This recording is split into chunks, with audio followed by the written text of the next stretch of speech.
Hey, sports card fans, it's John, Boggs fan. Hope you're all doing well. Before I get into today's video, I've been creating content on YouTube now for about 2.5 years, and thanks to all of you, I am about 30 subscribers short of 1,000. So when I get to 1,000 subscribers, I'm going to be doing a pretty nice contest giveaway. So if you've been watching my videos and enjoy content on vintage baseball cards and yes, the occasional Boggs card, now would be a good time to subscribe to my channel so you could be eligible to enter my contest when I reach 1,000 subscribers. So again, thank you to all of you who have supported my channel over these last 2.5 years. And again, looking forward to celebrating 1,000 subscribers by running a pretty nice contest. All right, on to today's video. The last video I did on my series of 100 cards for $100,000, I did a recap of cards numbers 1 through 25. I reached the quarter milestone way on the 100 cards, and so now it's time to start on the next 25. So this video here is showing off card number 26 on my list of 100 cards for $100,000. Now, this particular card I've been looking for quite some time now. It's not there's been a lack of listings on eBay for this card in the particular grade that I'm looking at. The issue's been a lot of the listings have been buy it nows, and the buy it now prices have been in the $125 up to $145, $150 range, which is way above what I wanted to spend and what the comps are really for this particular grade for this card.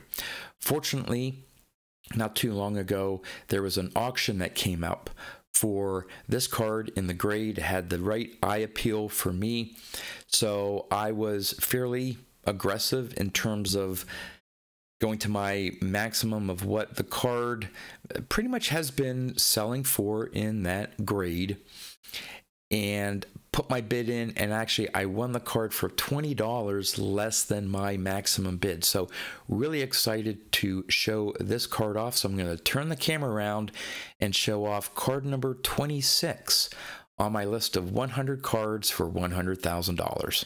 Okay, as you can see, I've laid out some Hank Aaron cards. We have his 1976, 75, 74, 73, 72. Up here we have his 71, then his 69, 68, 67, missing 66, and then the 65 that I need to switch over at some point to PSA. But the card that is missing right here is card number 26, the 1970 Hank Aaron. Picked this up in a PSA 5. Really liked the overall eye appeal to it.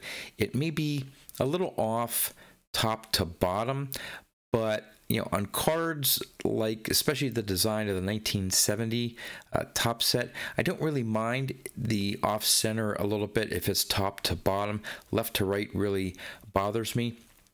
The other thing that's really nice about this card with the gray border, you don't see too much nicking of that colored border. And as I've seen some 70s cards as well, you get some black ink smudging from the printing process, the rolling of the ink over the card and stuff. This seems to be pretty free of any ink splotches, so that was nice. The back represents very well, maybe slightly diamond centered, but that really doesn't bother me. The yellow of the background there, while not maybe super bright, is not really faded, so it does present, in my opinion, very well.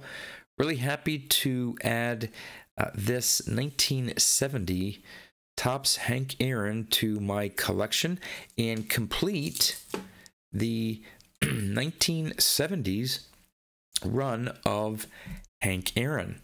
So in terms of the 60s, again, I'm missing 66, and then 64 through 60, and then of course we're getting into some of the cards from the 50s. Only have a couple of them so far.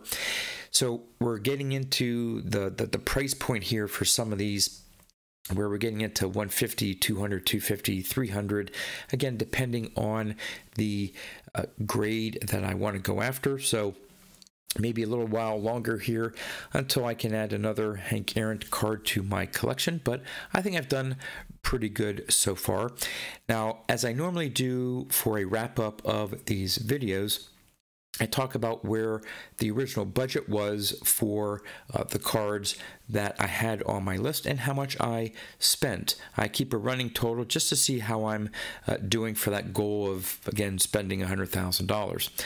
And so the 26 cards that I've acquired so far, my initial budget was $4,400 that I thought I'd have to spend on those particular cards.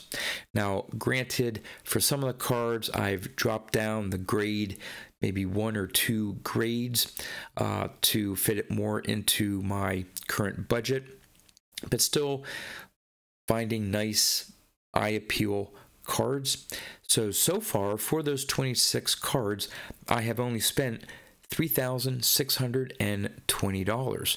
So I am $780 under what I thought I would have to spend for those 26 cards. So I think I'm doing pretty well. Again, had to give on some of the number grades, which again doesn't really matter to me. It's all about my personal eye appeal that I find. So there you have it. Card number 26, the 1970 Topps Hank Aaron. Would love to know your thoughts on that card, the small little 70s, partial 60s run of Hank Aaron cards that I have. And with that, that's all I have for you. As always, thanks for watching, and I'll see you next time.